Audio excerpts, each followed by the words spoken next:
Good evening and a very warm welcome to yet another enlightening and enriching and insightful discussion. Thank you for being with us today. This is our 13th panel discussion of Across the Table, a series of thematic panel discussions conducted as part of public consultations for India's Science, Technology and Innovation Policy 2020 or STIP2020. We will be discussing science communication today. I am Zill-e-Anam from Science Policy Forum and I will be moderating today's session along with Mr. Siddharth Kankaria, who is a science communication and an outreach manager at National Center for Biological Sciences and also runs a science communication club in Bangalore.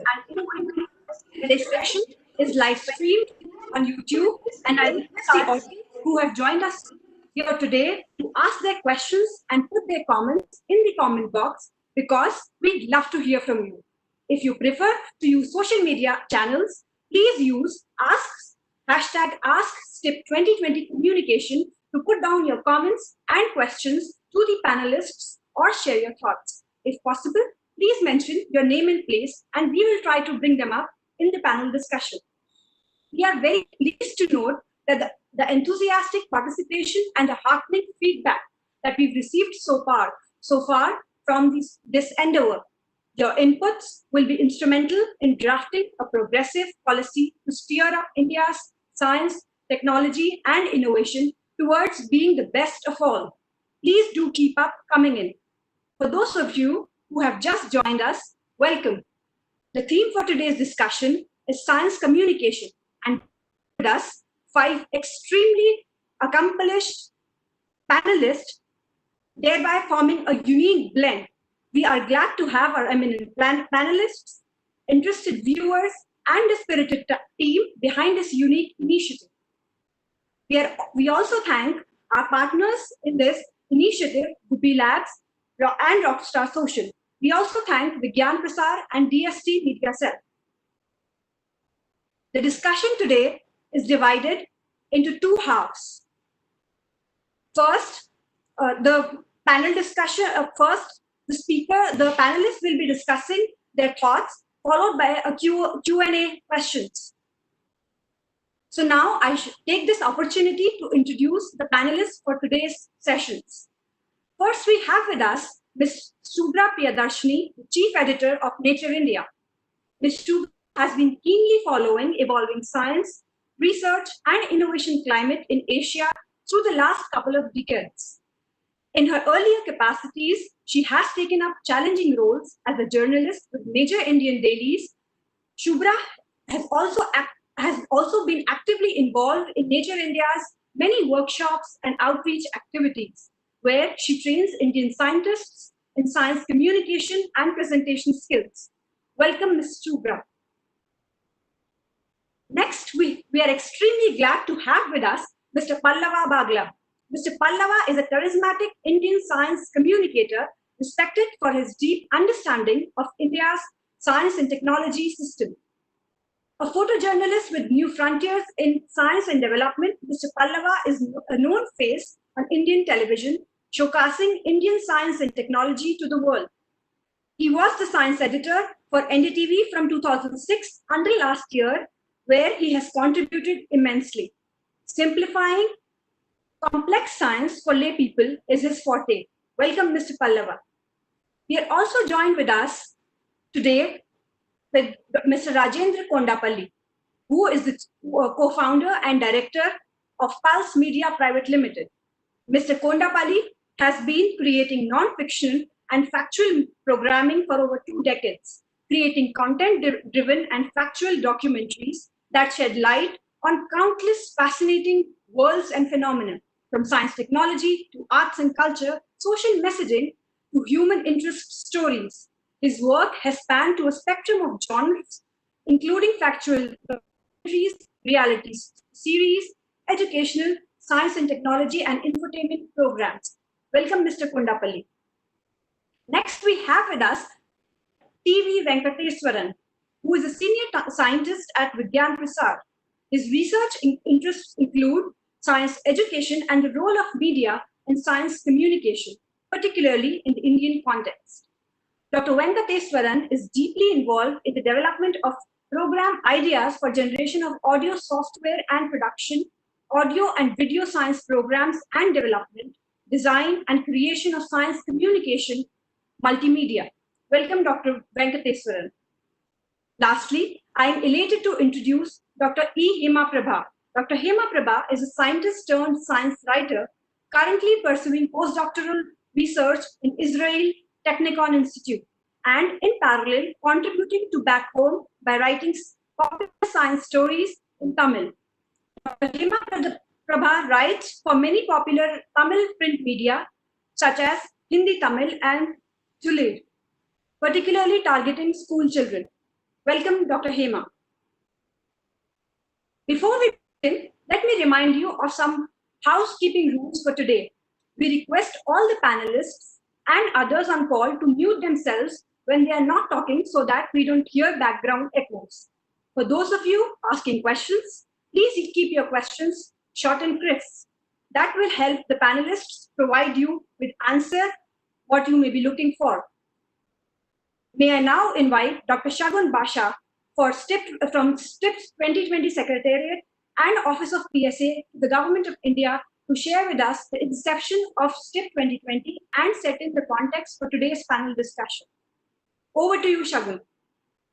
Thanks so much, Zill-e. I'll not take much time. My job here is just to connect why we are having this panel with the larger policy making process and how it is important for us to engage not just within the closed corridors of drafting process, but broadly in the spectrum of the expert and public pool that we were mentioning about in our previous panels. So the STIP 2020, what we call the Science, Technology, Innovation Policy 2020 process started sometime back in Jan with all the approvals, and then we rolled out with a little bit of a delay in between due to COVID lockdowns and other issues. We are now on track with all the four different, let's say, tracks of consultations for this policy. I think this is the 5th national policy on science, technology, and innovation. It has its own importance given the timing and India's position in the global STA ecosystem.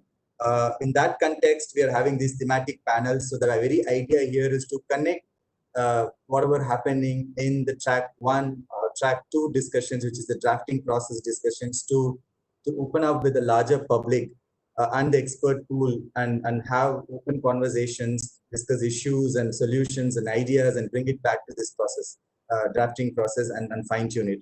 We're still halfway in this policy process, having this timely panel discussion, particularly in this very important topic of science communication, because if you remember, starting from the town hall launch of the STIP 2020 track 1, we are discussing science communication very extensively. So today is a dedicated day for that. I'm looking forward to the discussions. In addition to having the issues and problems identified in this phase, we also would like to have solutions and new ideas and maybe strong recommendations coming out of this discussion. With that, I thank all the panelists who joined today, taking time out of their busy schedule. And I'm really, really glad that we could come up with such a composition. And I'm sure the moderators are going to talk about the composition of the panel also, because that brings a very diverse perspective in this discussion. With that, I'll hand it over to Zill-e and Siddharth to conduct this session. Thank you so much. Good evening, everyone. Thanks, Zill-e and Shagun, for setting up the stage. And once again, a very warm welcome to all our panelists and everyone who has joined us from all across the country. I'm thrilled to be moderating this public consultation session for exploring how the upcoming science, technology, and innovation policy can expand, enable, and empower the field of science communication in India. So to begin with, what do we mean by science communication? Science communication, or SciComm in short, refers to a wide range of communication outputs and activities aimed at engaging audiences with various forms of scientific knowledge. These efforts could be aimed towards spreading awareness about scientific topics, evoking public interest in science, contribute towards forming public opinions and attitudes about science, or simply be a form of art or entertainment. SciComm also uses a diversity of formats like written, audio, visual, and activity-based approaches, to name just a few. In the last few years, there have been a surge in the number of science communication-related opportunities, roles, positions, initiatives in India. However, we still face a lot of challenges to effectively engage people with science, especially in the Indian context.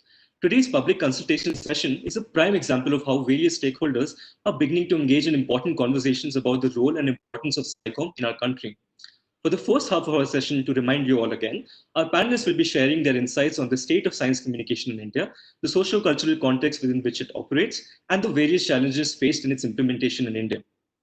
For the next half of our session, we will engage in a moderated discussion with our panelists to deliberate on the way ahead for the field of science communication in India, especially from the policy perspective.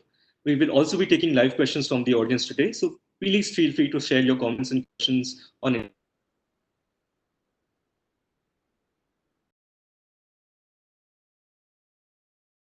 First, I would now like to invite Ms. Subhra Priyadarshini to share her thoughts on the state of science communication in India. Over to you, Subhra. Thank you, Siddharth. Thank you, Zill-e. Thank you, Shagun, and the Science Policy Forum for having me here today. This has to be, I think, one of the most talked about tracks on the science consultations. Like was mentioned, considering that when the policy discussions opened with a town hall earlier this month, the first several questions were about science communication before the panel actually had to be steered into other topics. So for me, it's urgent, much needed, and overarches everything that India can do to transition into the next stage of doing quality research and making it count, if you will. To begin with, I think I opened up this discussion a couple of days back on Twitter, and I've been flooded with responses by science communication advocates on Twitter, WhatsApp, and on my email. I was really surprised to receive close to 100 responses on the hows and whys of science communication. The hows are the details, and so I thought I'll stick to the whys, which will make more sense at the policy level. The details can, I think, then be worked into the whys, around these whys at the policy level.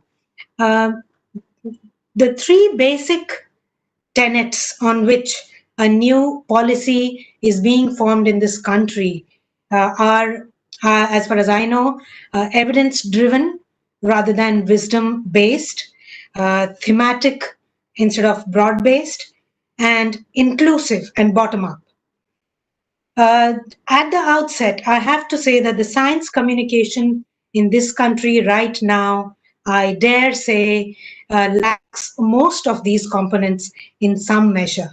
If we are to truly democratize science and its communication, I cannot advocate enough the role of transparency and evidence-backed communication more vocally here in this forum than in any other. So, and it's of course a great time to talk about transparency, since we are seeing a tsunami of information from some of the government administration and research bodies, which really present a far less than ideal situation in this context, if you will. So for me, communication does not just mean a congratulatory, self-patting, propaganda-based discourse that closes its door to criticism or feedback. And for the first time, we are opening up to feedback at such a massive scale. So congratulations to the team behind this forum, which is gathering all the opinions from all kinds of possible stakeholders. So when we say communication, what do we really mean in simple terms? We mean having a to and fro.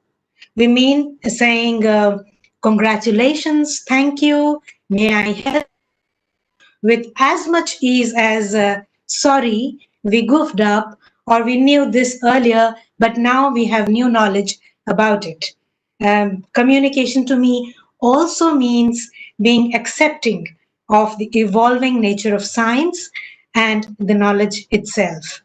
So if the science and research administration of this country truly aspires to get to the next level, Its policy should really reflect these sentiments. It should embrace the sorries and congratulations with equanimity and maturity of a truly plural democracy. Also, there has to be an advisory body of some sort that are politicians who may not be as much abreast with the world of science or how it works, and they can consult it before making a public comment that is to do with science, because that can then, as we have seen, undo all of this good communication work that we all do or the government does. So only then, I think, can we graduate, to borrow a phrase from this forum, which was used earlier, from leapfrogging to pole vaulting into the future. So let me come to some points as a practicing science journalist and editor, and someone passionate about communication of all kinds for almost a quarter of a century now.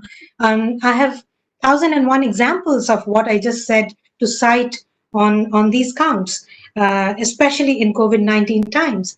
But I'll restrict myself to the way forward from here.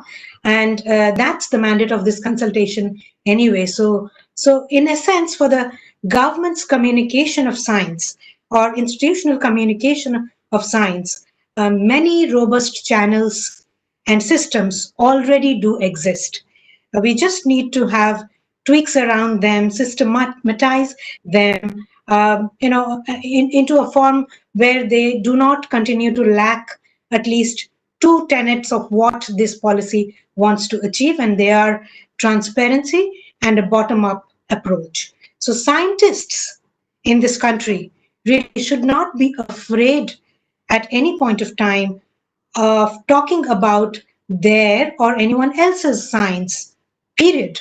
They should not have to follow lengthy procedures to obtain permission to talk about science that may or may not be in the public domain. That is one of the key things that one wants to achieve with a policy that's transparent and allows a bottom-up approach. Yes, there have to be checks and balances for such communication, but each publicly funded scientist should have the training and freedom to speak either by themselves or through their institute's communication cells. In short, communication of science cannot be a top-down approach where just directors or DGs or the boss gets to speak. Anybody willing to do communication or trying to achieve the goals of or tenets of a more bottom-up kind of a communication should be able to do so without or with institutional backing. Only then can the golden era, as we say, of democracy and inclusiveness in science and its communication be truly heralded in my mind.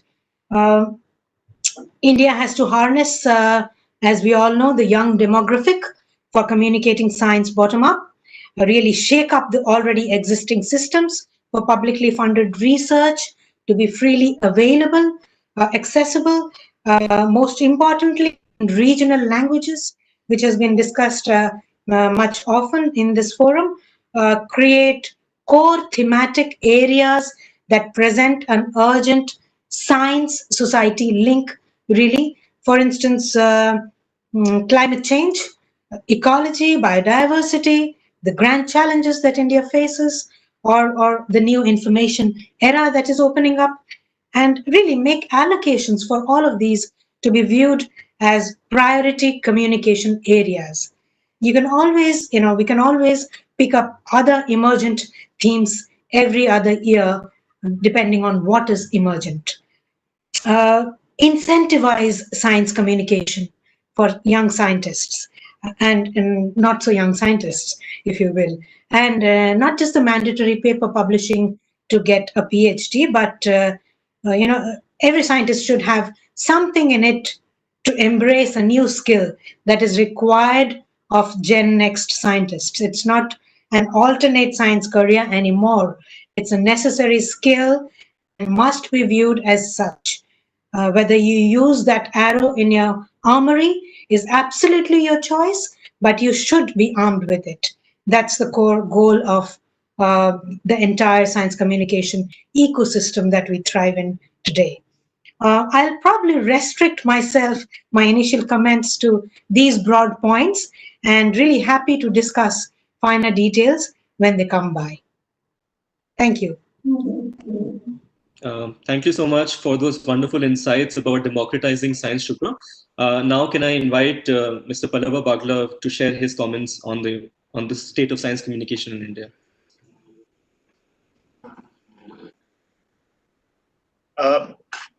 This is Pallava Bagla, and I come to you from New Delhi. We live in a lock and unlock world today, but even during the locked phase, I was not locked inside my house. I was all over the place reporting COVID-19 even before COVID-19 became COVID-19 and when it was novel coronavirus. I've been a communicator for 30 years. I use all mediums. Most people know me from my television avatar, but my most loved medium is photography. I do writing, I do social media, I do videos, I do features, and I always try to stir the pot. And that comes naturally being a journalist. Communication and journalism, I think, are two different streams. In this panel, I don't see too many journalists, but my job as a journalist is to show what people are wanting to hide. Somewhere as we go along, let me say upfront that by and large, India loves its scientists and wants to hear from its scientists directly. If scientists themselves can communicate, trust me, you should cut the communicator and the journalist out of the picture. So as time goes by, I think in the policy, a science communication should get a value. Today, like Subhra said, there has to be an incentive for science communication. Can I have the first slide and I'll then rapidly run through a couple of my slides and then give you a closing remark to it. Can I have my first slide, please? Like I was saying, I think today science communication is a necessity. And even during this entire pandemic phase, which is also forcing India to have a new science, technology, and innovation policy, we have seen blanket coverage. What we need is open communication. Can I have the next slide, please?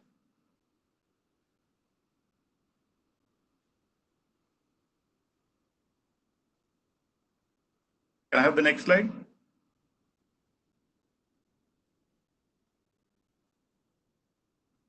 I am not operating the PowerPoint, so somebody has to do it from your end.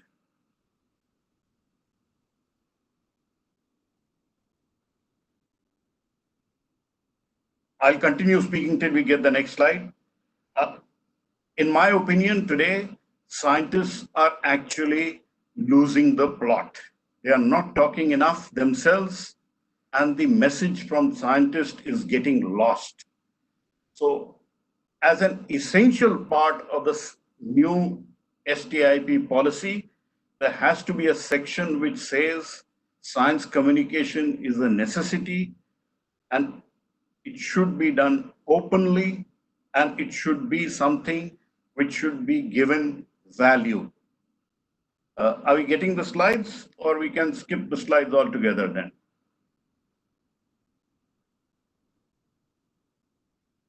The necessity for science communication is extremely well documented. A couple of years ago, I did a book on bridging the science communication gap and lessons from India. Dr. TVV or Venkateswaran was part of that effort. And many of the suggestions which were made have already been implemented. Since most of the funding for the science in India comes from the government, it is expected that a lot of the communication hurdles which come in should be removed by the government. Since we are not getting these slides, let me move very quickly ahead. I had a few prescriptions on how to do good communication, what it needs, what a journalist wants, a simple A4 page press release, not more. Then I always say good communication needs photographs, animations, graphics, GIFs. Today, I used to always talk of TikTok earlier. No, TikTok is no longer in the domain where Indians can probably use it in the long run. So anything which can do with short videos is something which is very, very attractive. In my long career of trying to take science to the people, I have always realized that there is need for engaging between the scientists and the people who communicate, like I say, always in peacetime. When you're fighting, say, a war on corona, this is not the time to try and get to know people who are key players in this domain. Good journalists would have known a lot of those key players, spent a lot of time with them, and been able to work and know each other and respect the boundaries. I report a lot of issues which are related to national security, say the making of the intercontinental ballistic missiles, the making of the atom bomb, the making of many nuclear parts. And those are areas where science communicators need to know how to respect the boundary or the Lakshman Rekha. There was a slide I had which clearly says the rules from the government of India do not come in the way for people to communicate science. And if I may read out, this is directly from the Central Services Conduct Rules, Rule number 9 of 1964, as amended in 2014 to incorporate a bit of social media. I repeat, I'll read that. It'll take me a minute to do that. No government servant shall in any radio broadcast, telecast through any electronic media or in any document published in his own name or anonymously, pseudonymously, or in the name of any other person or in any communication to the press or in any public utterance make any statement of fact or opinion which has adverse effect on the effect of an adverse criticism of any current or recent policy or action of the central government or the state government. The key phrase here is policy. And when we are talking of science communication, I think scientists need to know there is already an enabling provision, and this should be utilized. Nothing stops scientists from talking science. What it does is, it says don't comment on current policy. That is a separate story, but if there is a good paper which has come, let's say in the PNAS or the Cell or in Science or in current science, nothing stops a scientist from speaking to people. So that is the key part. Now, in my opinion, scientists and public are really made for each other. And during this COVID pandemic, it has come very clear that the more communication which happens directly from the experts, the better it is. I repeatedly pointed out, and it was corrected when things were not going right, when experts were off the radar. So what we need to do is we need to make honest efforts, make sincere efforts to try and reach the public. I think Subhra emphasized that we need to look at vernacular languages or common languages which people understand. मैं हिंदी भी बोलता हूँ और मैं हिंदी में भी communicate करता हूँ और मेरी हिंदी की ऑडियंस बहुत ज्यादा अंग्रेजी से बड़ी है, and I love that. So I always urge people, if you are bilingual, you are trilingual or multilingual, please use all languages to communicate. And one last point I want to make, which is slightly different from my science communication aspect, but related to communication between scientists. I think for long we have relied on Western journals to publish material by Indian scientists. I think there is a time, and this is a great opportunity, that India develops its own journal where people don't have to pay 3-4 lakh rupees to just publish a single paper. Low cost, but high value and good quality editing. I think there is an opportunity for peer-to-peer communication between scientists to happen. And for that, an Indian journal of very high quality is definitely required. The time for relying on nature, science, PNAS, Cell, I think is a passe. So now we need this new policy, a certain statement that science communication will be valued, and we need open source journal in India, edited by India, and where Indians can publish and get same kind of value. It's not a simple job. It will take several years to develop it. But since most journals anyway have their back office in India, it will not be difficult. So I rest my case here. We need science communication. We need effective communication. Journalists like me will always be there to ask the questions to authority. But what we need is peer-to-peer, a great journal. And let's get that going as soon as possible.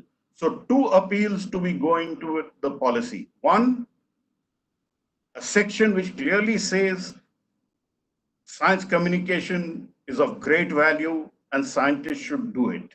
2, if we can get a good journal coming out from India, we can break the back of the nexus which is there between these foreign journals for whom we have to pay crores of rupees to get Indians, taxpayers' money, research done on Indian taxpayers' money published there.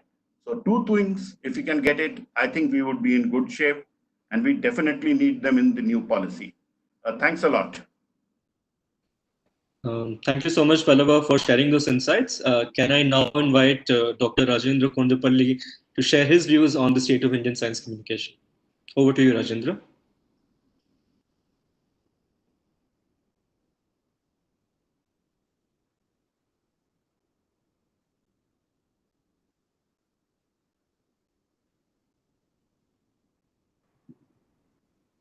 Looks like he's muted.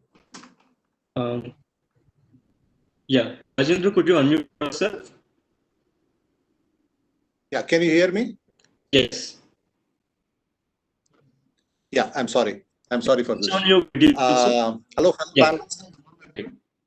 Perfect, go on. Yeah, thank you. Hello, fellow panelists and team at Science Policy Forum. I thank you for giving me this opportunity. See, primarily, I feel as a science filmmaker, I feel that science communication, at the very outset, I would like to say that science communication should be made mandatory for all science projects and programs that we take up in our country. I think this is very significant in the context because most of our projects are publicly funded. And as a citizen, I have every right to know about the science that is happening in this country. And I also feel it's a social responsibility of the scientists to communicate and share their science with the common audience. So generally, as a science filmmaker, what I feel is usually the projects doesn't have a science communication agenda. Most of the projects, of course, these days, slowly things are coming up, but largely I would say that, most of the projects don't have a fund allocation for science communication. Okay. So I strongly feel that the project funding should think of having a fund for science communication outreach programs. So it will have two impacts, like, basically it will help in audiovisual documentation of the projects, which, we in our country very rarely we do audiovisual documentation. And also it will help have access to the people who are interested in that project, and also to the common audience who wanted to know about the science about that project.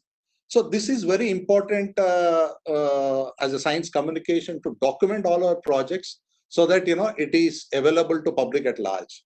So here I would like to draw my personal experience of when I went to CERN 7 years back. Thanks to Vigyan Prasar, that time we were doing a series with them called A Question of Science, where we are picking up one science research topic in science and talking about the basic science and the research, why we are doing that research, the need of that research. So as a part of that series, I went to CERN. So there I realized that, they have been documenting the experiments and the science that has been happening in that sense at CERN from the day one. So two things were happening. One, they were having a science documentation, and second, the science communication unit was disseminating the science that is happening at CERN. So, it was available to people at large, and people were able to understand what was happening there if anyone would wanted to know. And people like me, when they went for doing a documentary film, they had all the things that were made available to them to understand the science that has happened at CERN. So I feel that we should also have such practice in all our institutes, and that should be inculcated in the policy decisions of the institutes as a science, and also maybe in the science policy forum. And I also suggest that science institutes should have exclusive science communication units.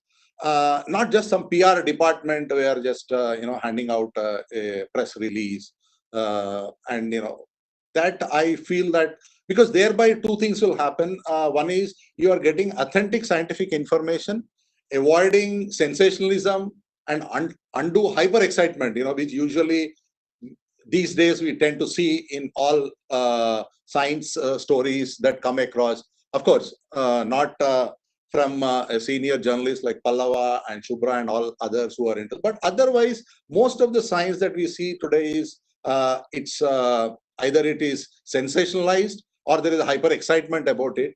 So thereby it will help if we have science communication units at the institutes that will help us have an authentic information coming across. And as a science communicator, it will be easy for me to disseminate that information in a way that a layman could understand. And another very important thing is, as a science filmmaker, I always felt that science filmmaking and having access to information for let's say a feature film on science, feature length film on science, is very, very challenging. That's particularly because for a science, particularly for me who is not from that scientific community, it takes a lot of efforts to take time to seek interaction with the scientists. And there is some kind of reluctance, not that they don't want to share, but they don't feel it as a priority. That is what I feel. It needs to be come into their scheme of things, in the priority scheme of things, that yes, the science that I am doing needs to be communicated, needs to be told to the people. So that is where I feel, the priority aspect has to be part of the science projects that various institutes are doing. And this trend has to change. The scientist has to be more welcoming and encouraging as science communicators to interact and talk about their science. And I also feel sometimes that it should be good if we have science communication workshops and courses that would help have more science communicators coming into the field. Today we have very, very few of them.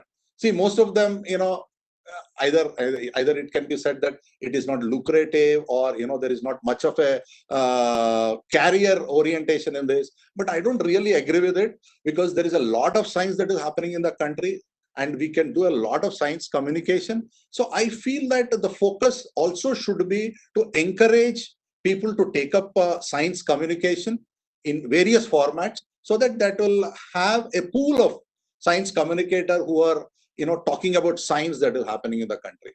So this is, I mean, largely this is what my comments are for this session. Thank you so much, Rajendra. I think your points about documentation and having exclusive SciComm units are well taken. Could I now invite Dr. V Venkateswaran to share his views? Yeah, thank you, and thank you, friends who are in the panel and also have joined us through various media. Let me share my screen. Yeah. So I'll directly go into presenting my points. I don't think science communication or communicating science is something like a translation job. I think it's a part of the continuum of actually doing science. So any sociologist of science would tell us that there is a context of discovery where people are working in lab, etc., and then there is a context of justification where, as a community, you are trying to ask questions like how this particular theory is justified or not. In the same way, there is also a context of transmission where there are very important questions which needs to be addressed. So first and foremost, I think we need to look at the science communication as an integral part of doing science rather than some kind of a addition that we are doing. Having said that, let me move to my second slide.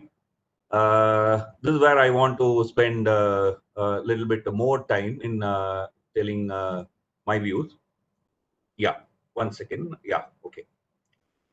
So if I look at from the angle of intensity on one axis, and if I put spontaneous and sponsored, by sponsored I don't mean by government necessarily, but by some kind of a organized event. If I put this in another axis, then I get 4 quadrants. I mean, mostly, unfortunately, we largely talk about the first quadrant, which is dissemination. Science journalism, scholarship, awards, science weeks, India Science Fair. I've just put some names. It doesn't mean that it's exhaustive. Please don't take it anything like that. Science centers. Yeah, dissemination is important. We also need dialogue. Let's remember, this is a democratic country, and science mean quite a lot of decisions that we are going to take in public life. So where is scope for dialogue? I think a policy that we are initiating should also create this particular aspect. Keep in mind, I mean, it should be one of the policy recommendation that it's not only a one-way dissemination, or even if you talk about feedback, etc. Essentially, we are looking at dissemination model. From that, we need to move to a dialogue. There should be a scope for dialogue. And the third is, what about participation? What about citizen science? I mean, like say, for example, the Cube, or even let's say with a lesser intensity, something like science clubs. So where actually citizens participate, not just scientists, in understanding and interpreting. This is also a quadrant that we need to also keep in mind when we are talking about generating a science policy, which is participation. And the third one, ambivalent. Most of us keep it as slightly at a distance, to be done by some kind of a fringe group. I mean, like if there is a fake news, I mean, it's for some XYZ to talk about it.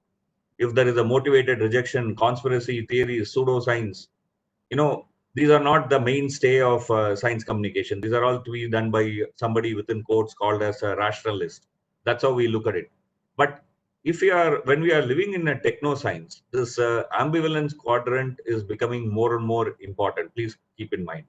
Vaccines, genetically modified organisms, or even genetically modified, whatever you want to call it. Okay, all these things are under question, though not as much as in, let's say, for example, certain other Western countries in India, but slowly, steadily, that trend is emerging. So this area of ambivalence, which is essentially coming from the grounds of technoscience that we are living in, and also the associated perceptions of risk that these generates, I mean, the fears it generates. I think we need to look at all the 4 quadrants, and our science policy should be wholesome in that effort. Let me spend a minute more. For example, in the quadrant of dialogue, I've written a thing like science movement, and I'm given an example like Kerala Shastra Sahitya. But I don't only want to limit only in that way. What about, for example, TB patients? Can TB patients who are attending a particular hospital, can they be a group? Can there be a communication group within them? It's important, right? I mean, so that one can be, I mean, something very similar to Alcoholic Anonymous. Of course, I don't say that a malaria patient is, or a TB patient is a alcoholic person, but such kind of groups emerging, people with certain common interest or aims emerging, and science communication happening there is very important for science to progress in future, and science to also seep into this country. This, I think, is a very important part. When we are talking about policy, I think all these 4 quadrants we need to look at. Now, let me quickly get into a few other aspects, because I don't think I may have too much of time out of my 5 minutes. One, in this, I want to emphasize is that hardly there is any research on science communication. None of the strategies, or almost all the strategies, are just anecdote and prejudice based and not based on evidences. So what about instituting something like, for example, sample survey? National sample survey does that on economy. So why not some kind of a sample survey on science, perception of science among people on a periodic basis? I think we need to install it.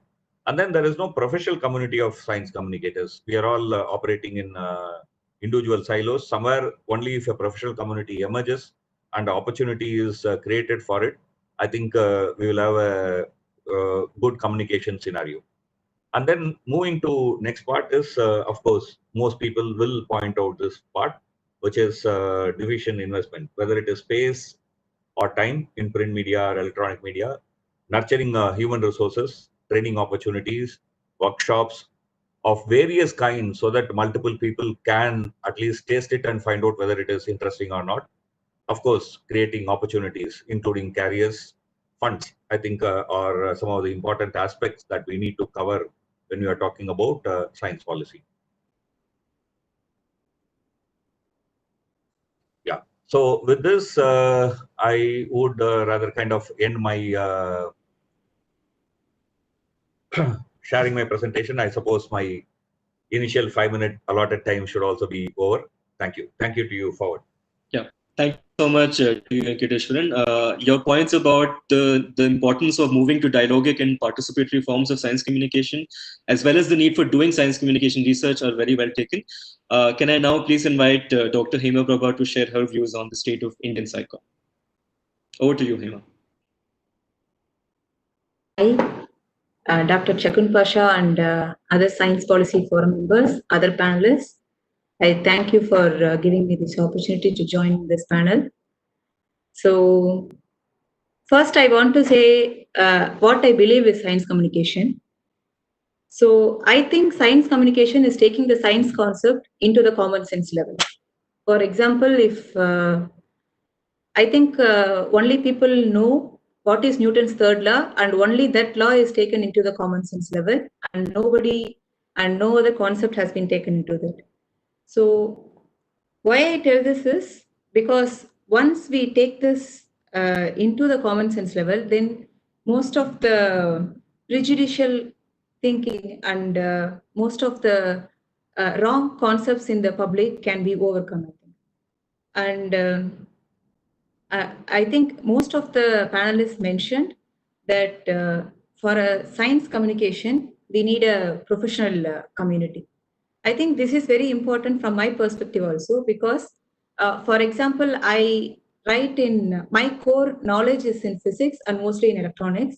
But when it comes to science communication, I don't think we can limit to a particular platform or something. Like I need not write only about physics or the electronics which I study. So then, for example, now in Corona times, I need to write about biology and related medical things. So unless there is a professional platform or something, it is very difficult to fact check our whatever we have written, or because I do mostly writing, so I just speak in terms of that. It's very difficult to fact check. For example, if there is a person who knows something about the biology and medicine and he is in that platform, then immediately I can write an article and then I can give that to the person so they can cross-check whether the fact is good or not. So in this perspective, I think the platform is very important. And second thing is, I understand that most of the panelists are not are mostly in the taking the science communication as the career and not in science and research platform. But I come from a platform where I am doing science and research, so it is very easy for me to get accessible to all journal publications. For example, Pallava sir mentioned taking the articles from PNAS, Nature, Science. I am not sure how people who are interested in science communication, people who are so interested in science writing or other sort of science communication, it will be very difficult for them to get the peer published journals, I think. Because, for example, I have all this access when I am access to these journals when I am enrolled in a university. Now I see many school teachers who want to write, who want to be involved in the science communication. So if we have a forum which has accessible to this kind of science journals, then they can immediately take the articles from there and then they can communicate it to the public. So in this way also, I think it becomes very important. And the third point I would like to mention is, now I write in regional language. We write from the English, and we are not simply translating it. We are translating it to the based on the regional data. We are getting into the regional language. So we need to have a platform which can make it as a repository. For example, if I write something about the COVID situation now and what is happening exactly in this place, which needs to be documented like a journal or something in that forum, so that even the future people, they don't need to start from the beginning to communicate it. They can immediately take it and then use it for the communication. But all this comes with the fact that whoever will be in the forum and whoever needs to write using under this forum, we need to have an idea who will be selected for this forum. And I think the important challenge is in selecting the people who will be in this forum, because they need to know the language, the local language. They also need to be involved from various platforms, and they have to be they have to be interested in helping to others. So I think the real challenge comes in choosing the members of the forum, not in creating the forum. I think. So maybe these points we can discuss over the next with others, so that we can have an idea of how to have the forum, having that other panelists also agree to having a forum with us.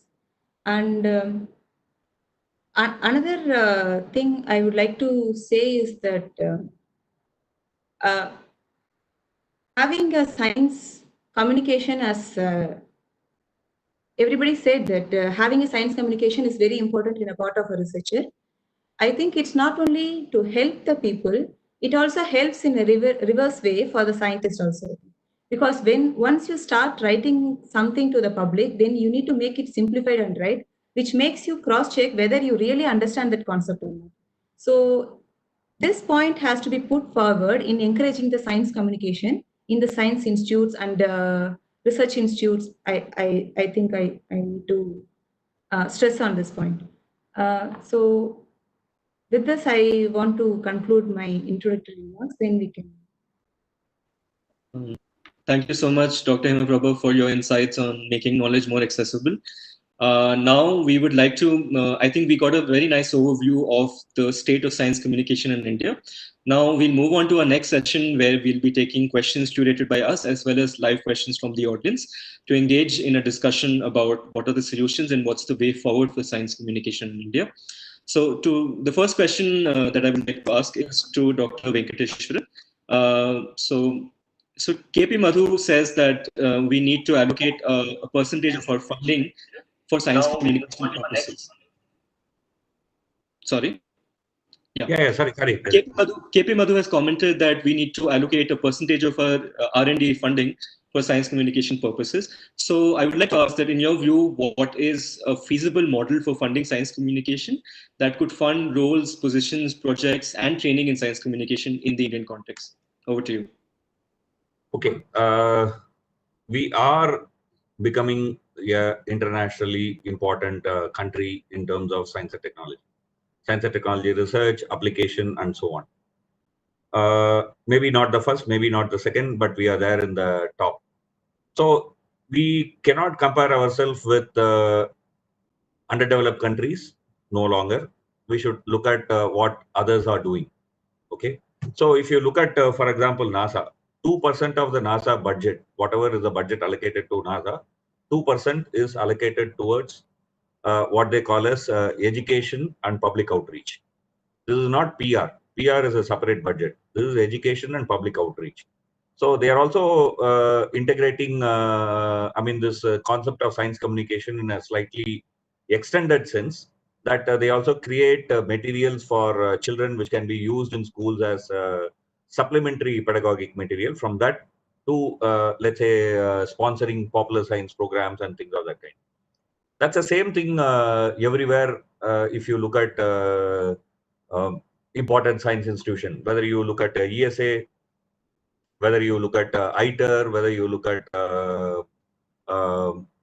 CERN, okay, they allocate from the budget a definite term for this public outreach and education, which then provides support in various ways. I mean, like maybe grants, maybe salaries for few people.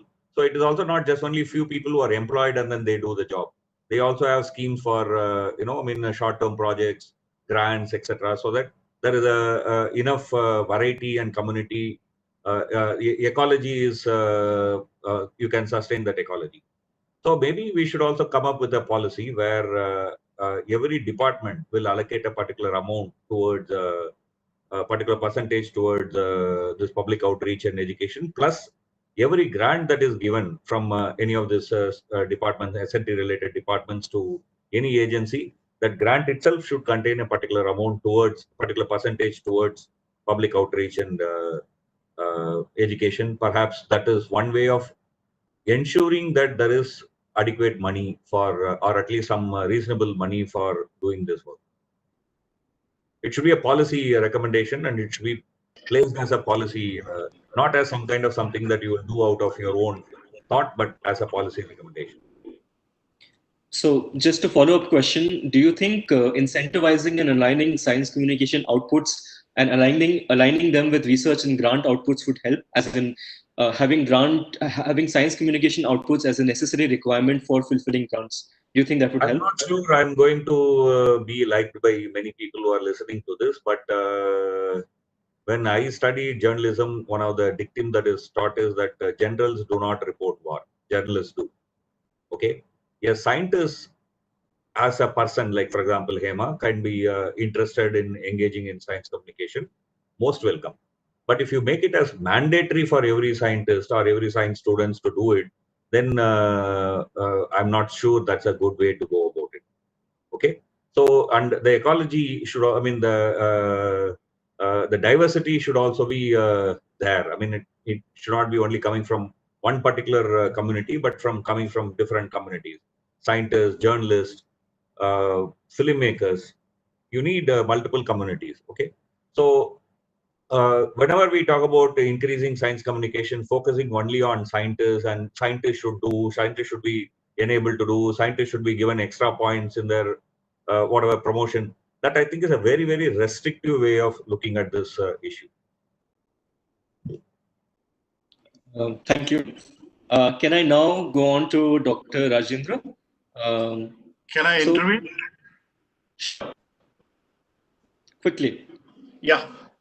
Just taking forward what TVV said, I think not just incentivizing, I think scientists who do communicate sometimes are suffer because of that. So we need to remove that stigma from the leaders of the science community that people who communicate are doing something wrong. So the policy which we are developing should specifically say, yes, science communication is something which is valued by India, valued by Indian citizens, and all who do it are doing something good for the country. Now, TV correctly said, generals don't report war, journalists do. So scientists who want to communicate should communicate. But DST is making efforts to try and ensure that more and more scientists come out and at least convey their work in layman's language through this Avsar scheme and some other schemes. So those should be promoted.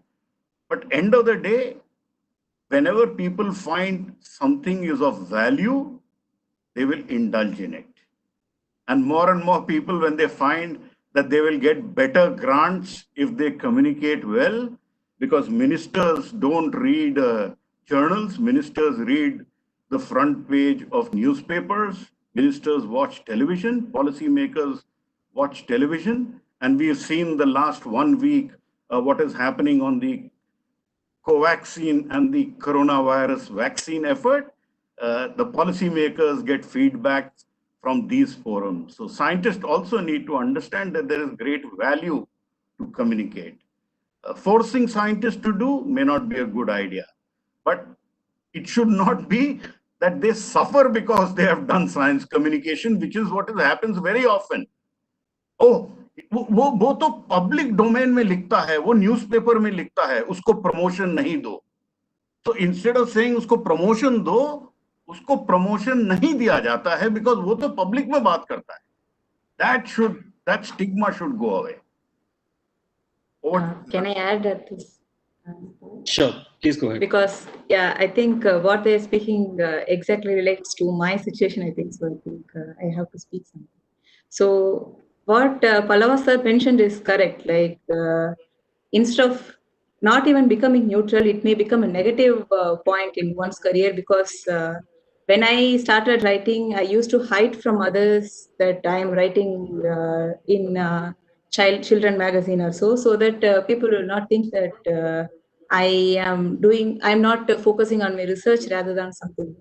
And second point is this is a misconception that whatever you are writing is just for the necessity of others. It's not doing anything good for you. So if you are writing, scientists think you are wasting your time. It's not that you are communicating, you are giving something to the society, because it also gives back to you, which scientists need to understand. So I think this point has to be expressed more than saying that, oh, you are here, you need to communicate. Then I think the situation, what will happen is, if a PhD student has to graduate, he or she should have 2 or 3 papers. Similarly, if we put it mandatory, then people will say, okay, I have to write this so that I will get PhD in this many years or something like that. I think it will become like this if we put it mandatory. So, yeah, that's my point. Thank you for that. Can I now move to Rajendra? So Divyendu on Twitter mentioned that every organization should have a core science communication team, including writers, illustrators, press officers, and public engagement officials. So you made a comment during your introduction that there has to be a science communication unit. So in context of that, I would like to ask you, do you think having or creating formal and regular science communication positions within research institutes and universities would help promote more recognition for science communicators and more well-paying jobs and career progression for them? What are your thoughts on this?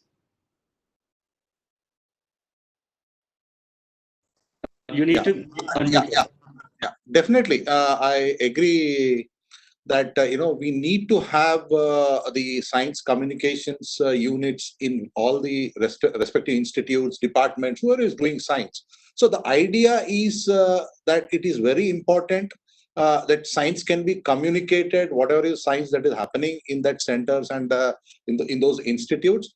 And it will also encourage people to kind of know about the basic science that is happening in the country, creates a sense of excitement about the science that is happening in the country, and also it will help young students.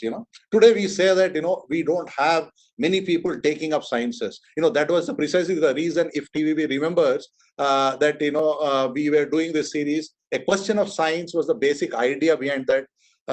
When Vigyan Prasar commissioned the series to us, that the idea is to create a sense of excitement about the science that is happening in the country. Because science communication is not, I'll not say it is not happening, but yes, it is happening in a very, very limited way. So what I feel is it should be an aggressive approach from the scientific community to communicate science, so that everyone appreciates the science that is happening in the country. Why not? We have today everything. We talk about everything. All our television and print, social media talks about. Why not we talk about science? Celebrate science. Talk about it. So that's where I strongly feel a pool of science communicators, be it from the scientists and non-science communicators. See, that is where I strongly feel, because I have a basic science background, but I've been doing science for the last 24 years. That is where my excitement and my passion of doing science comes from.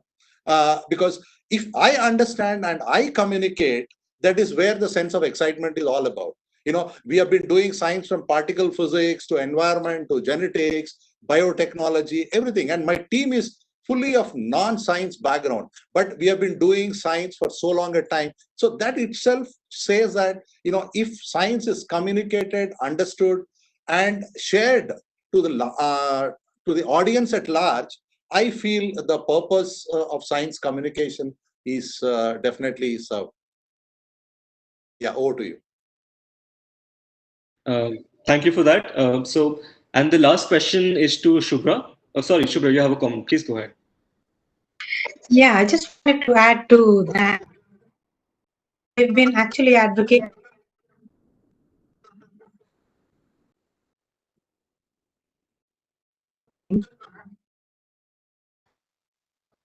for a long time for people in business science to be able to communicate it more freely, more openly, and via means that are available to them instantly, approachable to them, accessible to them immediately at their institute itself.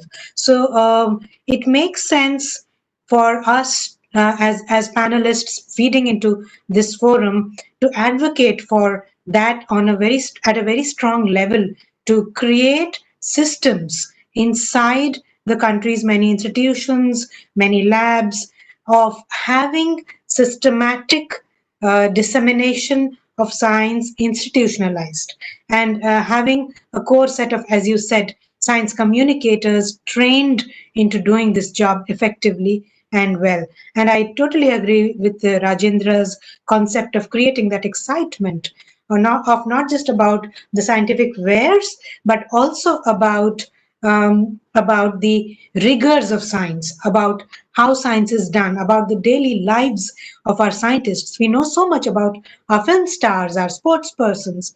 We do not know so much about our scientists, really. So why not? Why not take this opportunity to really create something of value for our scientists as well? Yes, I think those are very pertinent points. I just would like to ask you one more follow-up question. So Smita Jain on Twitter mentioned that science communications or science communicators are often seen as an alternate career choice, quote unquote, and it's very important for us to kind of make it more mainstream, make it more acceptable. So do you think there is some work to be done in that regard, and what can be done?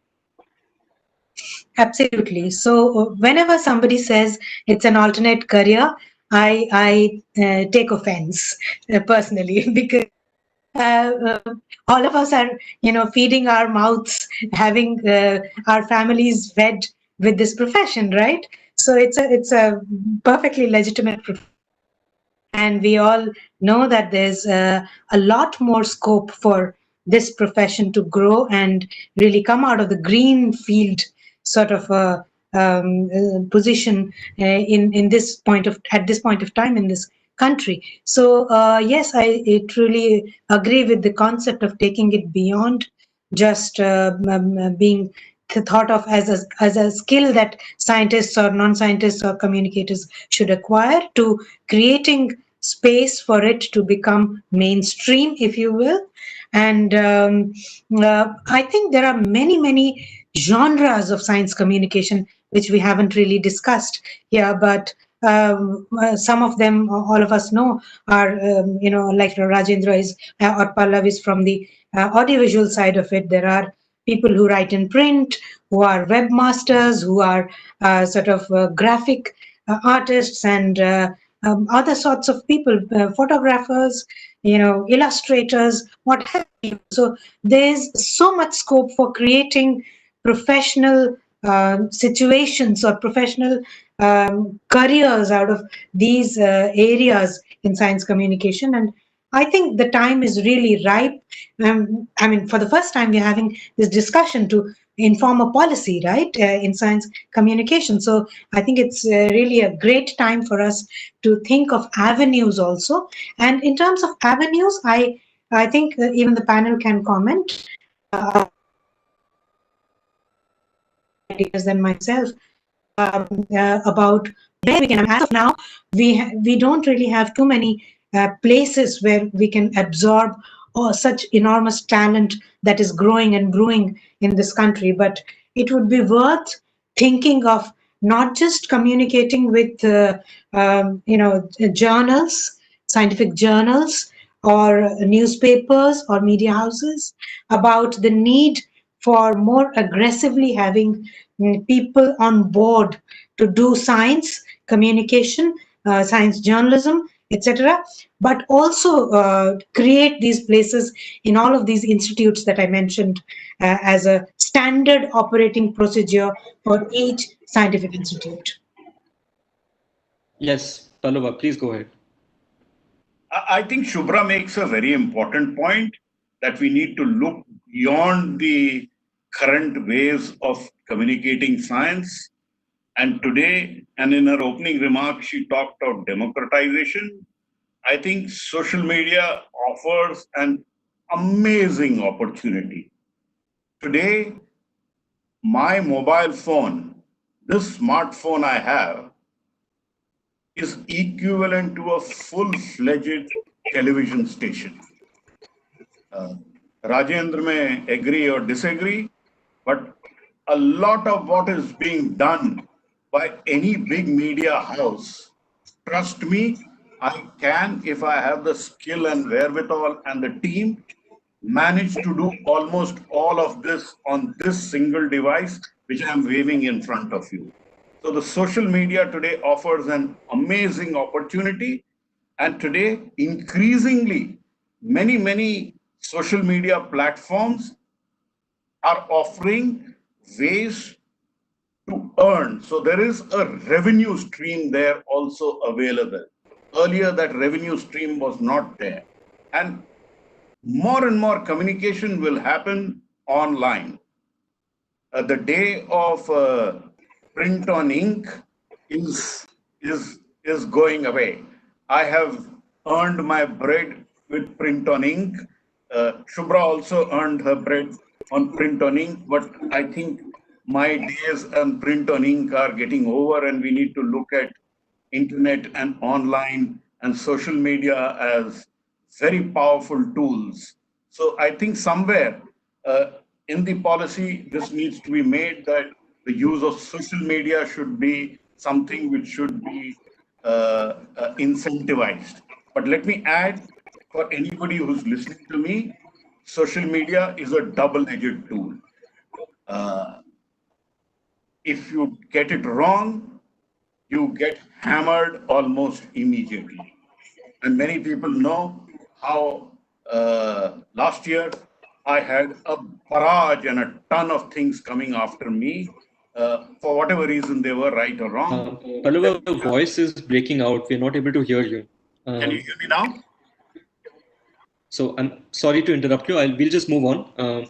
All right. So now I would like to hand over for continuing the discussions further. Over to you, Zill.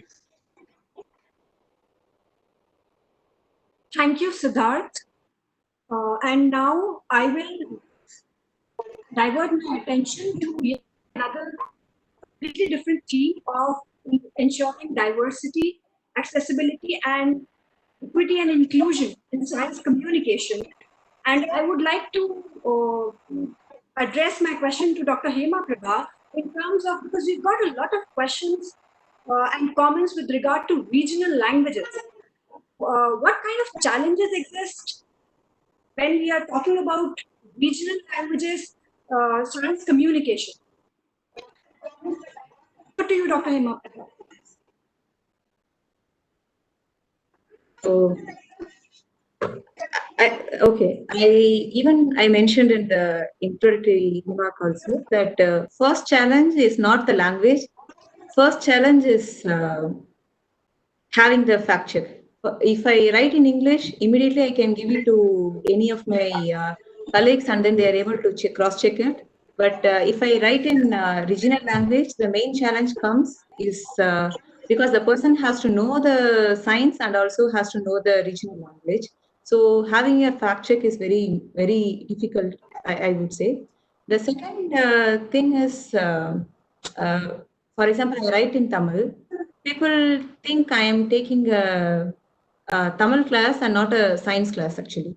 For example, even in school, we used to have a separate Tamil class and a science class, but we are seen as both the science teachers and Tamil teachers by the other people. So I communicating. What is he saying? Communicating Tamil tongue. Okay. So I'm just saying that the second point is this. We are just communicating science to them and not communicating Tamil or the regional language to them. So this we need to keep in mind. And while we are writing, the important point is that the public has to understand and our targeted audience has to understand more than the other options. And third point is, for example, I read common articles, like I read articles which are published based on the American locality, based on the Indian scenario as such in whole. But when the science has to be communicated to the Tamil audience, then suddenly they will ask, for example, even in the coronavirus situation, if I have to write about it, then they ask me, oh, what is the situation here and how are the hospitals here? How are the things here? For which I am not even accessible to the data because I do not know whom to contact. Maybe the people who are taking science communication as the mainstream, maybe they are directly having access to public sector, I mean, the healthcare of the Tamil Nadu government or stuff like that. But I write from outside the science communication. So this becomes very difficult to get the local information access. So then I have to go around and then get the information from others and then get it. So this is the reason I'm saying, like, if there is a forum, okay, I can directly contact them, then they will put me in touch with the concerned person, which will make the writing much more easier and I will not get tired or something to, yeah, we have some point after this, I guess. Mute. After you finish. So, and I think we have a magazine in regional language. There is a magazine for children, but I am not sure if there is as such a magazine or a forum to communicate to the adults, which I don't see at all. So I think these are the main obstacles I face when I have to write in regional language. Thank you. Over to TVV, you wanted to say something? Yeah, you were, and one of the commentators in the social media has also pointed out this issue of inclusiveness, right? So when we talk about inclusiveness, I think we need to look at it in many planes. One is, of course, language. Not only languages which are Indian languages which are listed under the Constitution, but also many other languages which are spoken and used by people. In fact, we have some experience of producing some science communication program in tribal languages and languages which are not even part of the scheduled languages in the Constitution. So I think we should keep that in mind. We should not only stick to the languages which are there in the Constitution. all languages spoken by people. That's, I think, one. Second is, often many studies tell us that when you ask children to portray or draw a scientist, most often it is men. Okay, I mean, this is a kind of a, let's say, a very offensive stereotype, which is there in the public mind. So we need to also break this kind of offensive stereotypes. So inclusion should also mean that we talk about stories of people from different backgrounds, of different gender, from different regions of this country, consciously, by choice. So we are in the by the communication, by science communication, we are also trying to bring in every section of this society into the scientific culture. That's, I think, one important stuff. Then what about role models? The if Subhrata is saying that television or film stars, I mean, we should also talk about the profiles of people who are doing science. Good, we need to do that, but then they also become kind of role models, right? So when you are choosing role models, that needs to be also a very important part, that every section feels that they are also part of this national effort. So the role models should also come from physically challenged people. Okay. Again, with NCSTC, we have one experience of producing some science communication program for visually challenged people, which is only one effort, very small effort, but we need to also increase. I think the policy should very clearly talk about some of this different section and include them in the policy. Like the inclusion should include all this, encompass all this.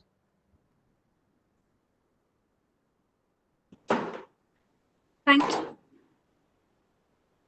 So now, just to add another layer to what TVV said in terms of qualifications for doing science communication, I would like to address it to Subhra because of her previous background.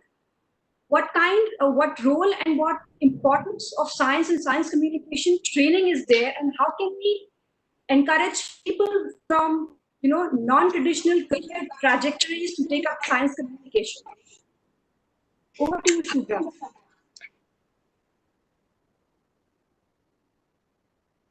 Very personal question for me because I left science at the graduation level. After that, I have gone into several other things which are very far removed from science, but equally exciting. And I think just as when you want to become a good fiction writer, we ask you to, or I suggest that you read 10 fiction books or 20 fiction books, and then you develop your own style of writing. Similarly, the way to science communication, I think personally, is not necessary to be entrenched in science. Many times that actually acts against you as a science communicator, like Hema mentioned earlier, that when you are a physicist, you sort of get well embedded into physics, and then a neuroscience subject may not be as appealing for you or as understandable or accessible for you. So the basic need for science communication, and I know that most of the panelists will agree to this, is to have a passion for science, have a passion to know what lies beyond the jargon-laced communication that scientists generally indulge in. So what is the concept behind that seemingly tough concept? What is the way to understand where do you get more information on this, etc. So a variety of things really mold you as a science communicator or a science journalist or somebody who wants to write or shoot or create art out of science. It may not necessarily need you to know that science extremely well. You just have to have the passion for that science and the passion to communicate it. So, and there are several courses that you can do, or not do. The best science writers in my mind have come from non-science backgrounds, and the best science journalists across the world have never seen science in their even graduate school. So it's really a mix of all kinds of things. Even scientists who do a good job of communicating science are not really good communicators because they are good scientists. It's because they are good communicators, because they know how to express what they want to express, because they know how to reach out to a certain segment, a certain audience, and because they know how to make sense of that science in a wholesome manner that is approachable and accessible. So yeah, I think that's more or less it. Thank you. So now I will address another layer of inclusivity to Mr. Rajendra. How do we enable greater diversity in terms of platforms and formats, like multimedia platforms? And in terms of ecosystem building, how do we build mentoring and training programs that enable students or anybody for that matter who is interested in science communication to do science communication in any format can learn, get mentored, and take it forward? Yeah, I would taking it forward from what just Subhra said, that for doing science, you need not have a science background. All you need to do, all have is passion and communicate science, or the communication skill. That's it. And what I feel is to build this ecosystem, we need to have a program or a course modules, or create a sense of systems in the institutions or at the educational institutes itself, where they take up the science communication as part of their programs and take it forward as a career. But what as far as the formats go, we can kind of look into various formats. Today, as Pallava was mentioning, everything is in a smartphone. So I totally agree with Pallava on this. But what I feel is it needs to be communicated in a very accountable and responsible way.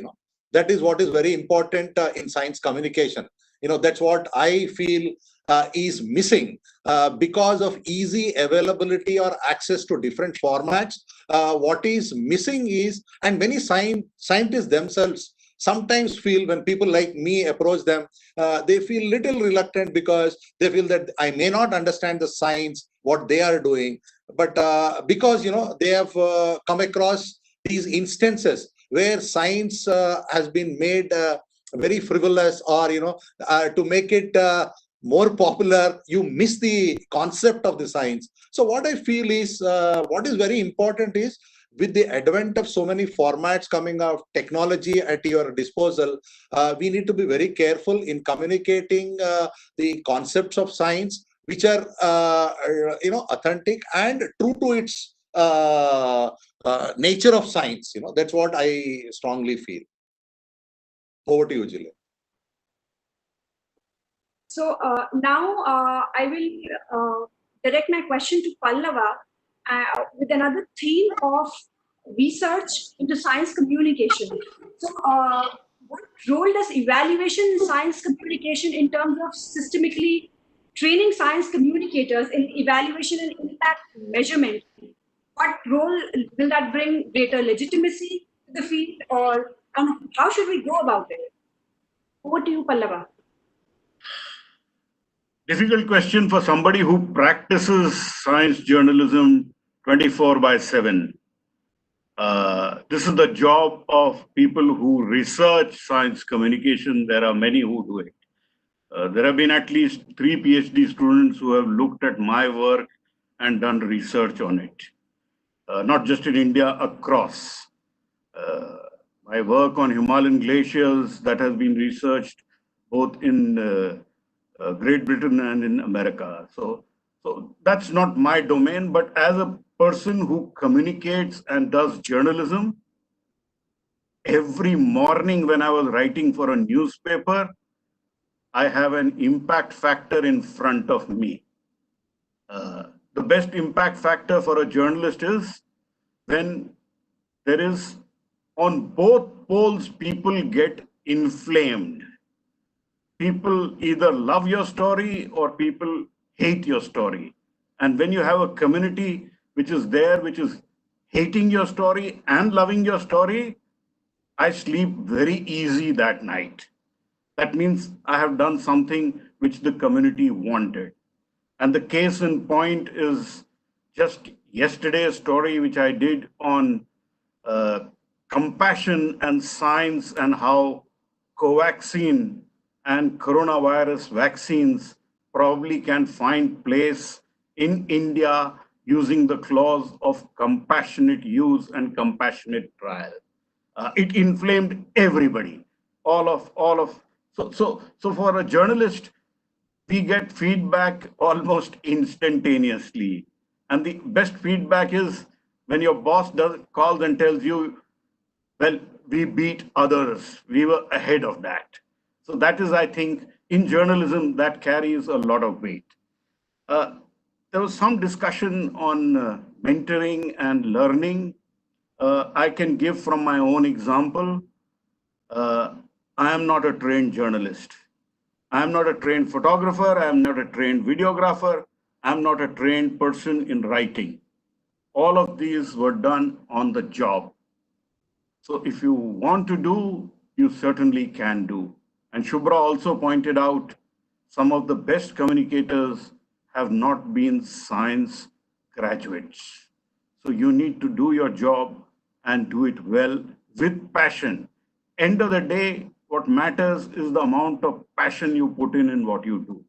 If I love what I do, it will come and show automatically. And most of the times, I should point out here, it's the most simple question, which some would say the most idiotic question, which gives you the best story or the best understanding. So if anybody and everybody can understand what has been written or said, that is the day when we should be sleeping easy. Right now, we are in very difficult times. With the coronavirus pandemic across, it's very, very difficult time for both communicators, for policymakers, for the government, for scientists, and it's not an easy phase. In the end, I want to make one point which I would leave for the end comments if I get time. I'm leaving it here. Back to Zill-e.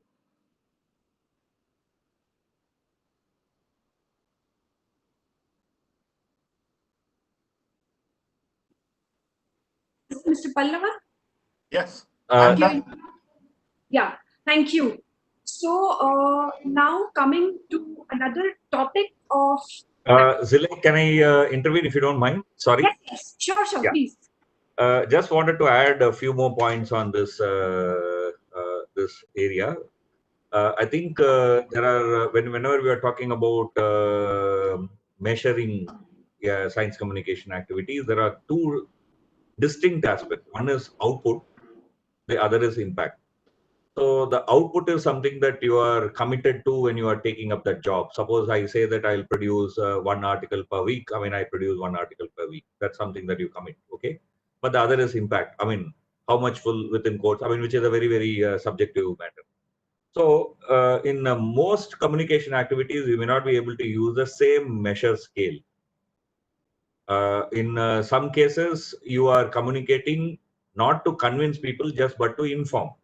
So if everywhere the idea is to only, after listening to your communication, they should turn to what you are saying or what you are arguing, then you are selling soap. Or in modern times, maybe selling credit cards. I think if you reduce science communication to selling soaps and credit cards, I think we are doing a very great injustice.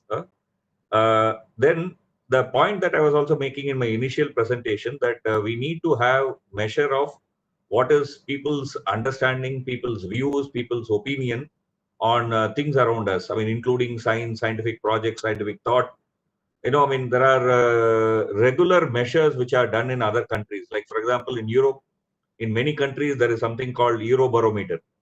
which is essentially trying to measure people's views on science on many areas.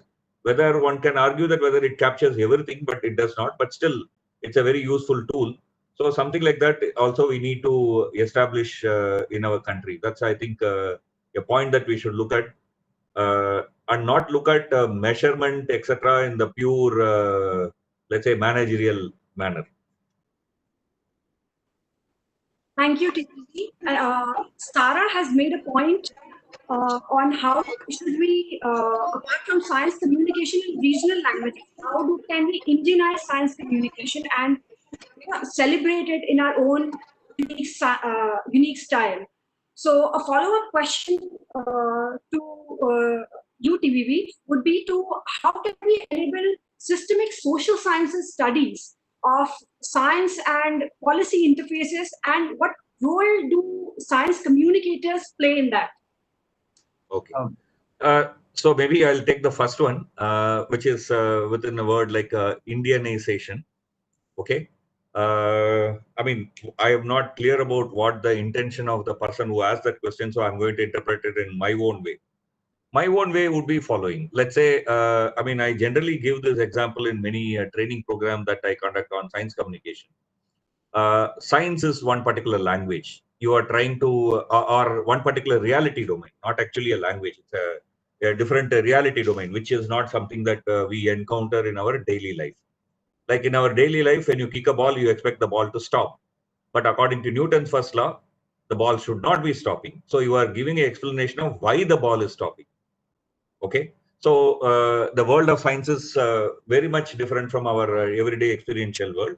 So when you are communicating this to ordinary public, you are using certain strategies, like say analogies or metaphors, etc.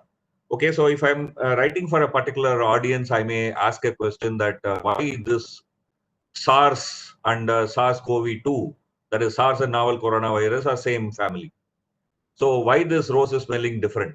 If I'm going to ask this question, anybody who is familiar with, let's say, Shakespeare or that particular code would be able to immediately relate. But would a person who is not familiar with Shakespeare, like say in India, in many parts, would they be able to relate to it? So I need to use idioms, stories, ethos, imageries from Indian cultural context. So that is one Indianization. The second Indianization is, I mean, I'm just giving you one example. For example, in South India, there is a performing arts called as Kuthu. Similarly, there is a performing arts in Karnataka called as Yakshagana. There is a performing art in the Beals tribal community, Beel tribal community. Okay, so we were trying to communicate science through those formats.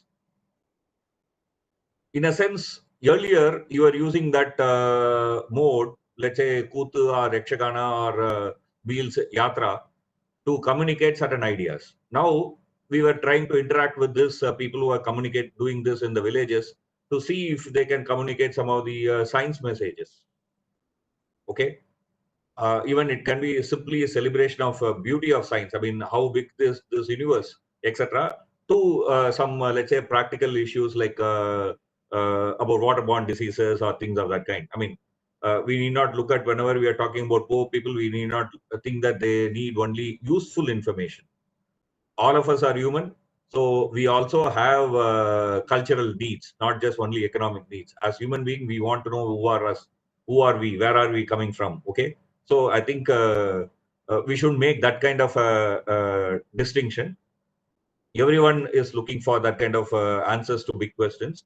So we were also doing that program. That's also a kind of Indianization. Okay, so Indianization we should look at from this perspective of drawing imageries from the Indian cultural cosmos, which itself is a big variety. Yeah, cultural cosmos in South India will be completely different from, let's say, for example, Northeast, right? So it should be local, varied, multiple.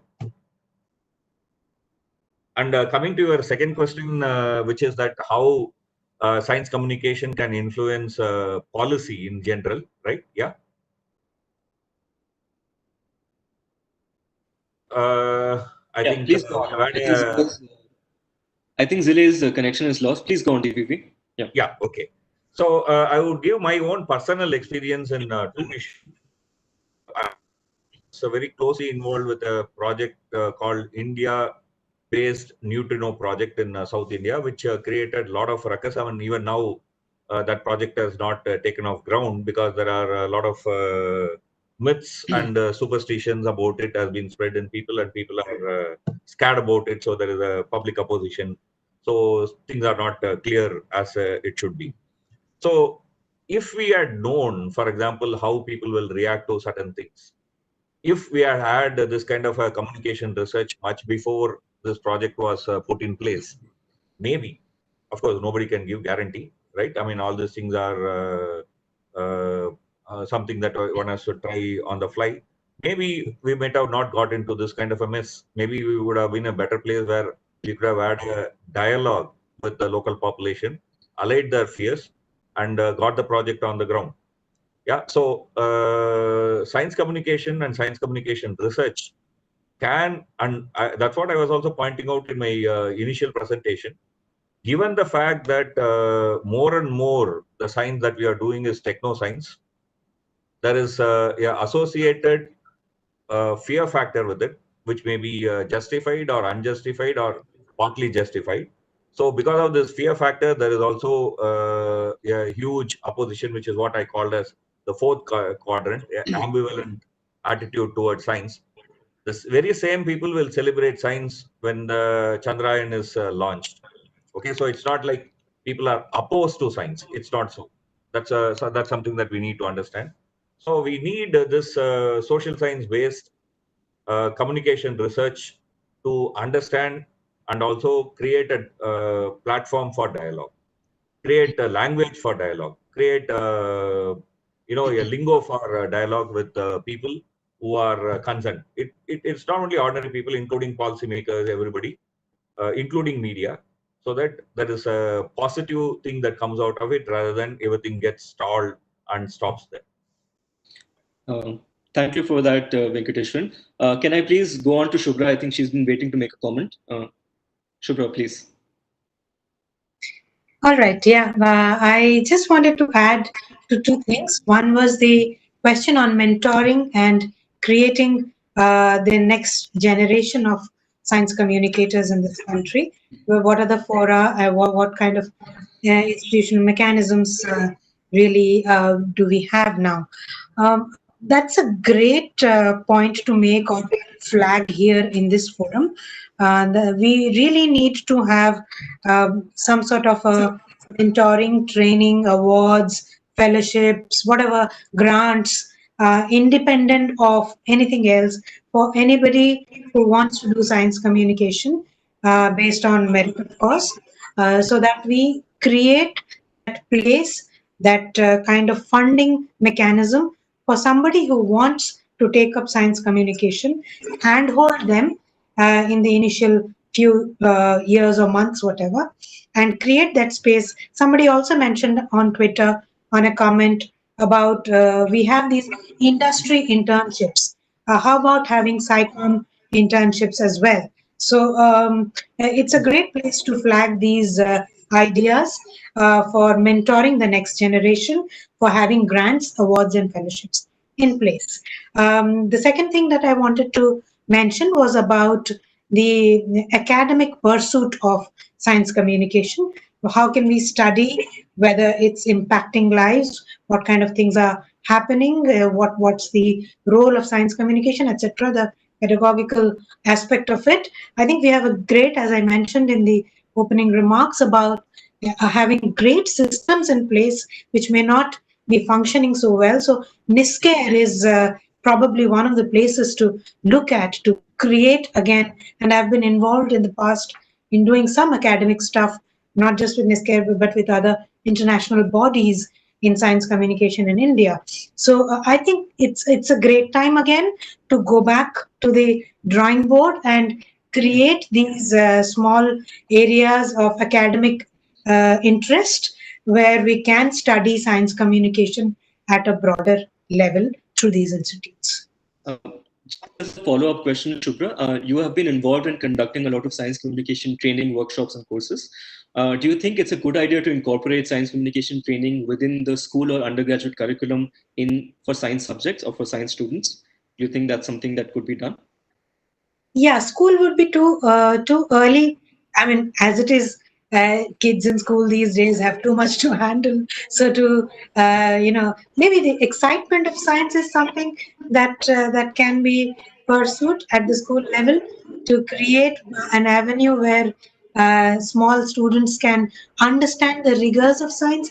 As I said, about the lives of scientists more, that may be of more interest. But at the undergrad level, yes, I think at undergrad or MSc level, it would be a great thing to introduce the love for science communication, or the need for looking at science as something that can be taken out of the labs and communicated better.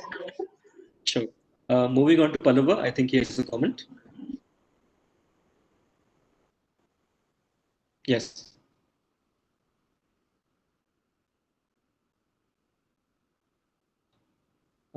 Please go on, Pallava. Thank you. I missed that point. Very quick point. I think Subhra pointed out on graduates and undergraduates needing training and inculcation of love for science communication. I think there has to be that should be made a part of the credit when they gather credits for going in to do their PhD. A need for science communication, because it helps them refine their ideas and how to write proposals, how to communicate good papers. All of that comes through some kind of science communication. And this is not just popularization. But the point I repeatedly and over last 10 years I have been emphasizing, more than anybody, I think it is the directors of the laboratories who need to be trained to understand the value of science communication. Once a person becomes a secretary to the government of India, they have no choice but to talk to people like Subhra and me and others, because they cannot not talk, because a secretary is expected to talk to the public, and that is what they do. So it's the directors of the laboratories who need to be trained. And I have done several training sessions within institutions for senior scientists. And I think those are very productive and very useful. So in the policy, I think you need to make a short statement saying some kind of training of leadership on science communication is very, very important. I can tell you there have been occasions when I have seen top scientists giving me interviews and making boo-boos in it because they had no idea what to do during a television interview. So those are part of training exercises, and that should be made mandatory before somebody takes on the role of a director of a laboratory in a management position. Thank you for that. I think it's very important for scientists to be more accountable and transparent. We only have about 15 minutes left, so I'm just going to quickly go through some more questions. Can I come in? Sure, Rajendra. Yeah. Taking it further from Pallava, I totally agree with Pallava. It is very important, scientists, with all due respect, to able to communicate and talk to the camera. When I say talk to the camera, what I mean is what needs to be told. When I went to CERN, the scientists there, they were asking us, do you need a 30-second bite or a 60-second bite or a 90-second bite? So that is how, what I feel is, what is really important so that a layman could understand.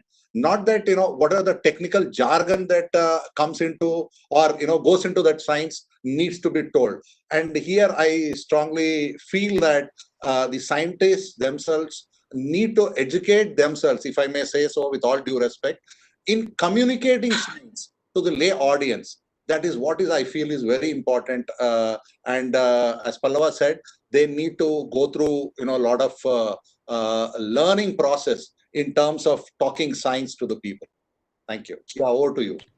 Thank you so much. Can we move to Dr. Hemaprabha? Sure.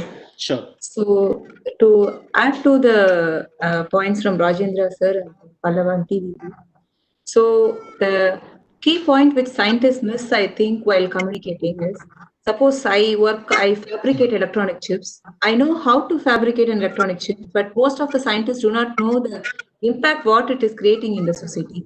I mean, people know the nitty-gritties of the science, but not the big impact which their invention is creating in the actual place. So I think this knowledge is lacking, which makes the science communication from the scientists uh, not in that good level as the science communicator does. And to TV's point, I would like to add that he mentioned that people will support Chandrayaan, but getting a neutrino project sanctioned is difficult.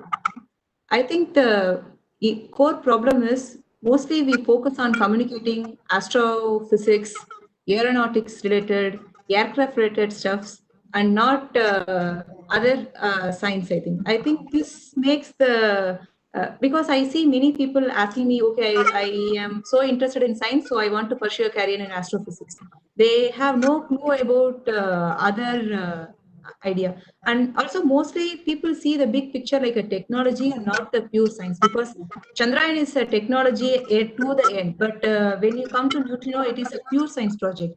So which many do not understand. I think after the coronavirus situation, people are more interested in microbiology and virology just because they know the importance. So and to create the importance of other things, we cannot bring new attacks so that people will understand the importance of other science. So this is a duty of the science communicator to tell that everything matters. So that is one thing. And to add to again Rajendra's point, I think we think only from the science to the public, many kind of forums are needed. But actually speaking, now even scientist to scientist communication needs many forums.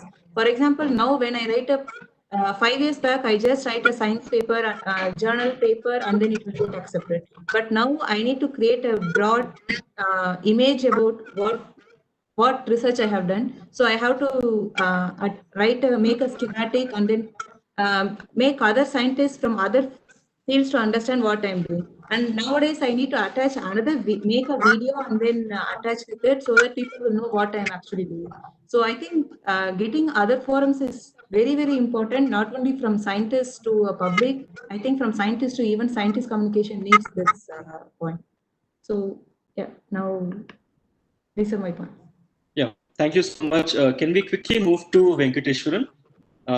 And so I wanted to ask you about, do you think it's important to have a national framework of science communication aims, objectives, and goals with the consensus of all the stakeholders involved? Because that could help us, prioritize what needs to be done and what is the expected level that we need to do things at. So do you think that's important? Okay.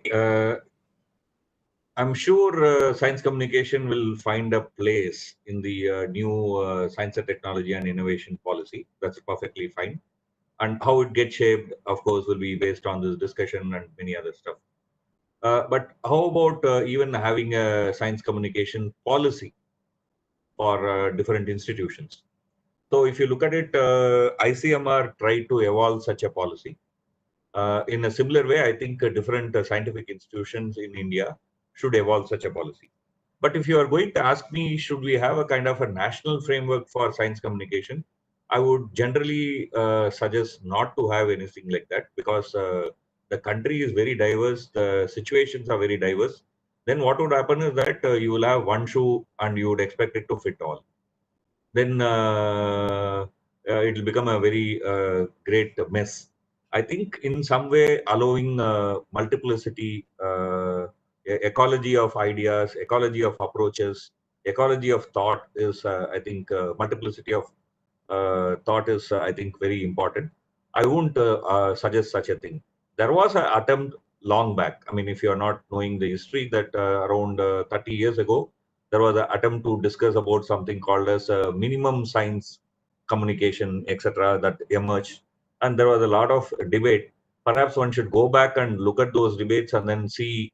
Of course, time has flown, so things have changed, but it's better to look at what happened earlier without, before we jump to it. That's not something that I would recommend.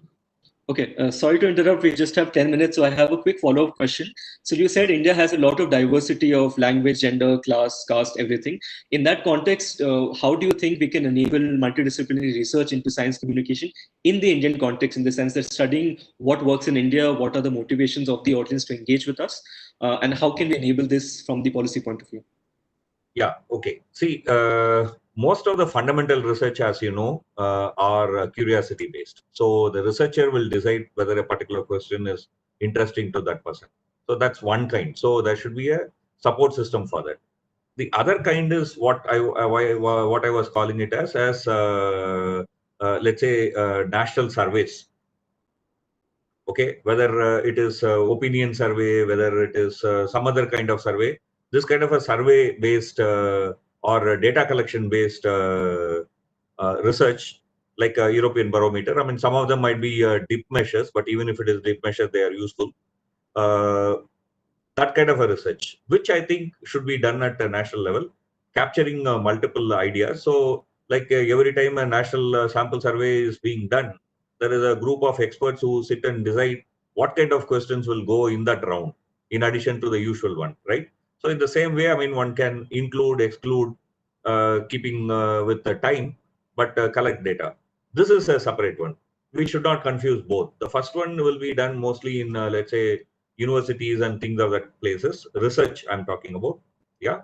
The other one is within, let's say, certain kind of national level institutions where you set up a specific structure for this. But there also you may involve universities for actually conducting at the local level. But the main coordination, the instruments, etc., are all prepared at national level, which captures multiple questions and multiple ideas that one needs. Can we move on to Pallava? And before you make your comment, Pallava, I just have one question to ask you. So we have not yet touched upon the importance of tackling misinformation and how science communication has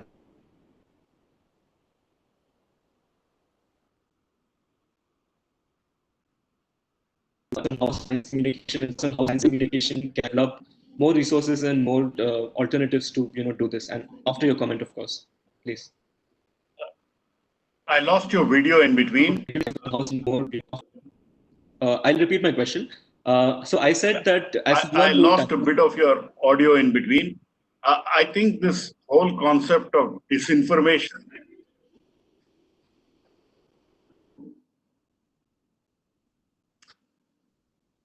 We are losing your audio. Please go on. Please go on. And sure. This question about disinformation, I think there is always been disinformation which has been there, and it has always been corrected by people who do good work and do good science. So when there is disinformation about science, it gets corrected over time.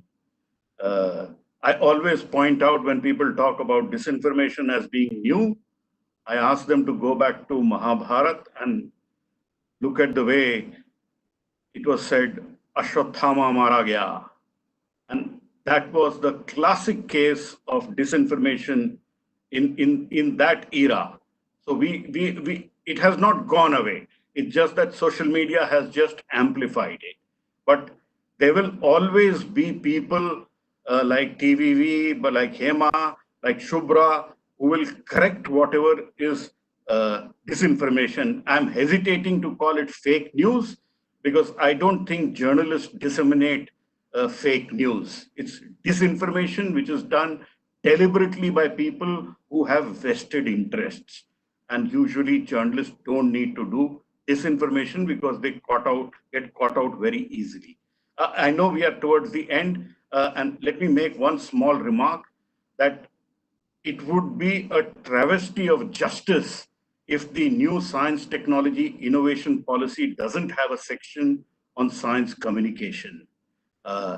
We've had a session today, but that does not mean that it will find place. And if it doesn't, it would be a travesty of justice.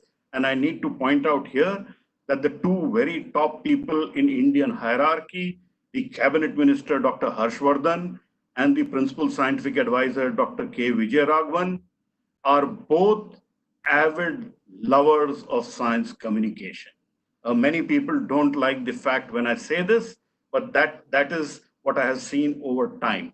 And so definitely in the new policy, there has to be a section on science communication, and we need to definitely say that science communication is of value, and that scientists also who do science communication should not be penalized. Today, scientists get penalized, and Hema pointed that out. We need to make sure that scientists who communicate are actually honored. So that would be, in my opinion, a big contribution from the new science and technology and innovation policy.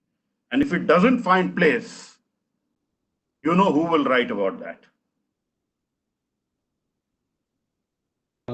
Thank you, Pallava. So we are almost nearing the end of our session. So the last question is addressed to Subhra.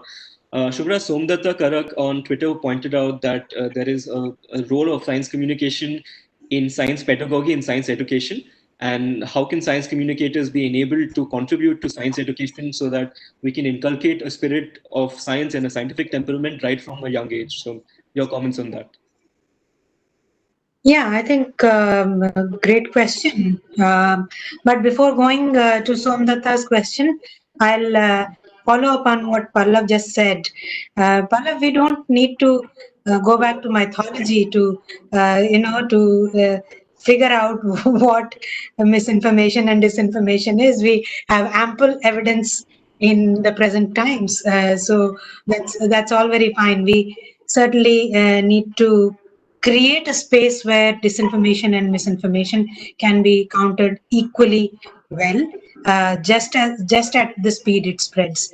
Having said that, I also think that I am pretty optimistic of the science policy having a section on science communication. That's why we are spending so much time, in any case, and effort to feed it into the system.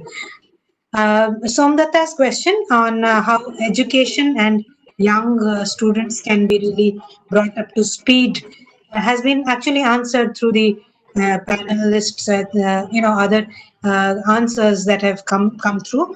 One of them was creating the excitement of science and the much used word scientific temperament that we keep talking about, and I don't know what beast that is and where it actually lives, and how we actually can now create a space for finally for spreading it across the country with more vigor.